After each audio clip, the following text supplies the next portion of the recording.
Hi guys! What's up? Kamusta na po kayo mga kalingap? Grabe, isa na naman topic po ang ating pag-uusapan at bibigyang reaksyon. Ito nga po ay patungkol sa bagay na pinakaiingatan po ni Viancy sa isang hiling ni Papa Eds. Grabe, Viancy buong puso pong ipinagkaloob. Ano kaya ito? Alamin po natin mga kalingap. Pero bago po yan mga kalingap, isa muna pong magandang araw, magandang gabi sa inyo pong lahat. Sa ating pong mga viewers and subscribers, at kung bago pa lang po kayo sa ating munting channel, please po subscribe, like and share my videos. At syempre, hindi rin po natin nakakalimutan si Kuya Bal Santos Matubang, ang ama at nag-iisang founder ng Kalingap, at syempre si Kalingap Rob. Patuloy po natin suportahan sila at nang sa ganun patuloy pa rin po silang makatulong sa ating pong mga kababayan,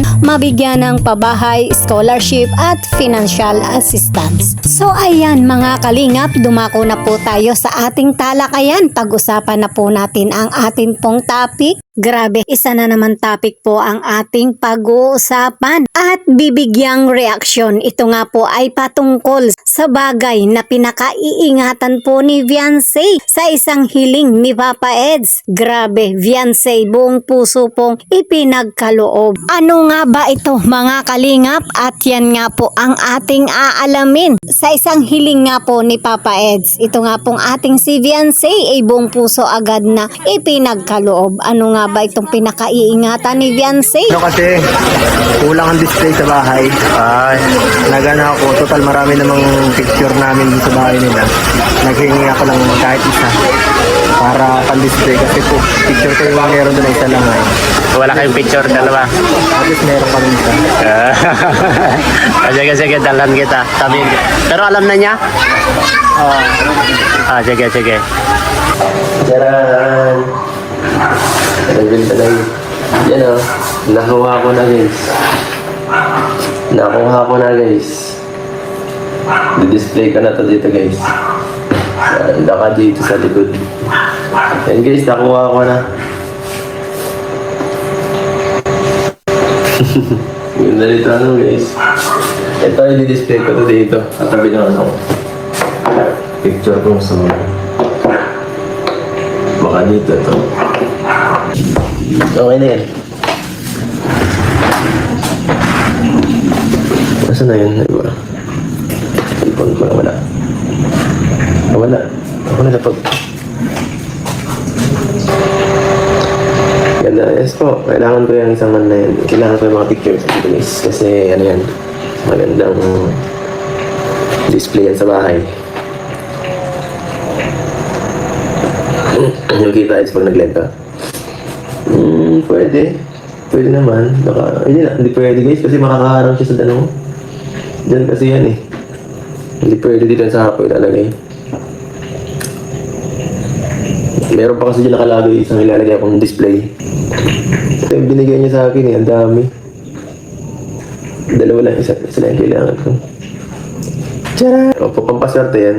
Yung isa, 1, 2, 3. Ang dami. Yes, thank you sa pagdala. Siyempre kay YP. Thank you sa pagdala. Wala kasi rin talaga yan. Yan o, picture kasi ni Arjun dito nakikita ko lang eh. Yung picture ni Arjun. Nakakatakot kasi yung picture ni Arjun ay parang ano eh. Parang maligno doon. Kaya kailangan natin ng ibang ano, picture. Yung picture kasi ni Arjun nakikita ko ay. At least yan o, yung picture ko. Kulay blue. Picture namin sa ba.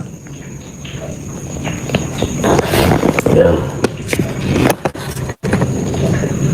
Asos, na-excite ba kayo sa ating topic? Kayo ha, iba naman ang inyong iniisip. So ayun mga kalingap, bagay na pinakaiingatan, mahalaga para kay Viancy. Sa isang hiling nga po ni Papa Eds, ito nga pong ating si Viancy buong pusong ipinagkaloob. Yun pala po ay mga bagay na mahalaga para sa kanila. Mga remembrance, mga souvenir na talagang may mga hatid ng kilig, saya at ngiti sa kanilang buhay, di ba? So ayan mga kalingap, ipinakita nga po ni Javi ang kanilang picture ni Wi-Fi. Kung saan ito po mga kalingap yung picture na nakasuot sila ng pangkasal. Grabe, ang ganda. O di wow, di ba? At para nga po sa ating kaalaman mga kalingap, kung napapansin nyo nga po na ito pong ating si Wi-Fi ay talagang marami pong mga picture nila ni Javi na talagang inipon, pinaganda, i-display sa kanyang napakagandang kwarto. At talaga naman pong napakarami nilang picture ni Javi. At kumbaga mga kalingap, napapansin nga po natin si Viancy na napakasinop niya sa mga bagay na meron sila ni Papa Eds, di ba? At syempre, marami nga pong nakakapansin na ito nga pong kwarto ni Viancy ay napakaganda at napakarami nga pong mga nakadisplay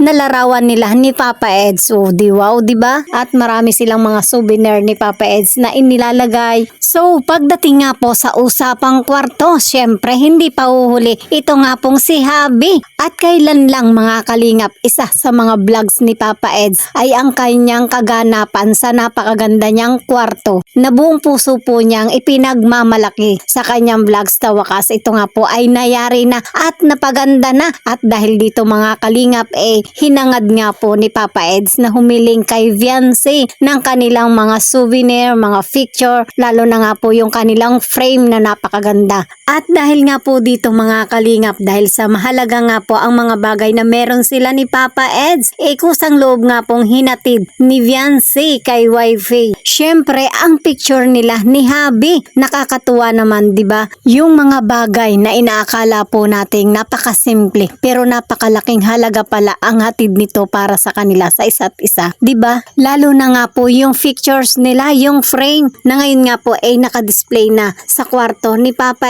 Eds. Syempre, napakalaking tulong nito. Kapag ka na-miss ni Javi itong si Wi-Fi, syempre titingin na lamang po sa picture nila at magmumuni-muni na lamang po itong si Javi. At syempre, ganun din po si Viancy, si Wi-Fi. Kasi nga, nakadisplay din sa kwarto ni Viancy ang picture nila ni Javi. Syempre, bago matulog, makikita niya ang picture nila ni Javi. At malamang sa malamang, magmumuni-muni rin itong si Wi-Fi. O, diba? So, ano pong masasabi nyo dyan mga kalingap? Comment nga po kayo. At batid naman po natin mga kalingap na sa kabila nga po ng napakaraming issue, mga negative comments na nararanasan ni Papa Eds, ngayon nga po ramdam na ramdam po natin ang mga kaganapang ito.